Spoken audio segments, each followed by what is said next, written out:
మంచి సినిమా చేసామని తెలుసు. ఫస్ట్ వీక్ వస్తారు, కొంతమంది వస్తారు, నెక్స్ట్ వీక్ ఆడుతుంది, టాక్ స్ప్రెడ్ అనుకున్నాం. దానికే ప్రిపేర్ అయ్యాం, ఫుల్ ఎఫర్ట్స్ పెట్టాం ప్రమోషన్స్లో కానీ, జనాలు తెలిసే దానిలో కానీ. ఎంత జనాలు తెలిసినా ఇప్పుడు ఓటీటీలో చూసారు, థియేటర్కి రప్పించడం అంటే కష్టము, అసలు వస్తారా లేదా అని డౌట్ ఉండేది. అందరికి తెలిసింది ముందు, ఇది ఒక సినిమా వస్తుందని అయితే అందరికి తెలిసింది, కానీ ఈ థియేటర్కి వస్తారా, రప్పించగలవా అని చాలా భయపడ్డాం. కానీ ఫస్ట్ రోజు ప్రీమియర్స్ ఫుల్స్ మొత్తం డే 1 2.5 crores, మా సినిమా బడ్జెట్ కన్నా ఎక్కువ. అది పిక్చర్ అయితే థ్యాంక్ యూ నన్ను నమ్మి సినిమాకి వచ్చినందుకు.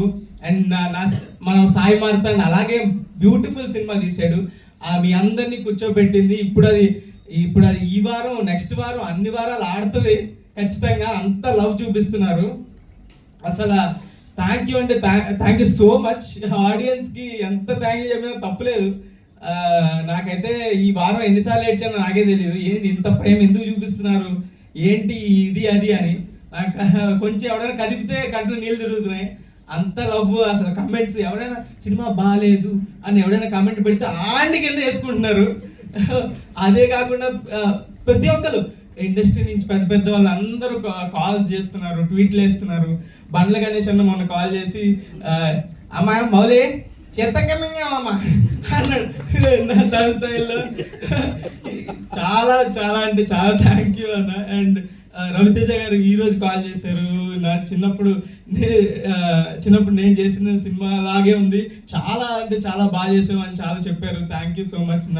నాని గారు నా ఫేవరెట్ హీరో, ఆయన ట్వీట్ వేశారు. ఆయన ట్వీట్ వేస్తే నేను ఎక్కడ గాల్లో ఉన్నాను, ఇంకా దిగలేదు, నేను ఇంకా గాల్లోనే ఉన్నాను. ఈ వారం అంతా గాల్లోనే ఉంటాను, నేను కిందకి దిగను.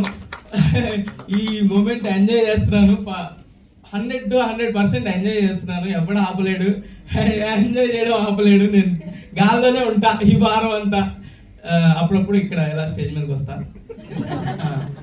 Thank you so much audience. ఇలాగే కష్టపడతా, మంచి స్క్రిప్ట్లతోనే వస్తా, మంచి సినిమాలతోనే వస్తా. మీరు అలాగే నమ్మి థియేటర్కి రండి, ఖచ్చితంగా ఎంటర్టైన్ చేస్తా. మీకు రూపాయికి 10 రూపాయలు వర్త్ కంటెంటే తీసుకొస్తా.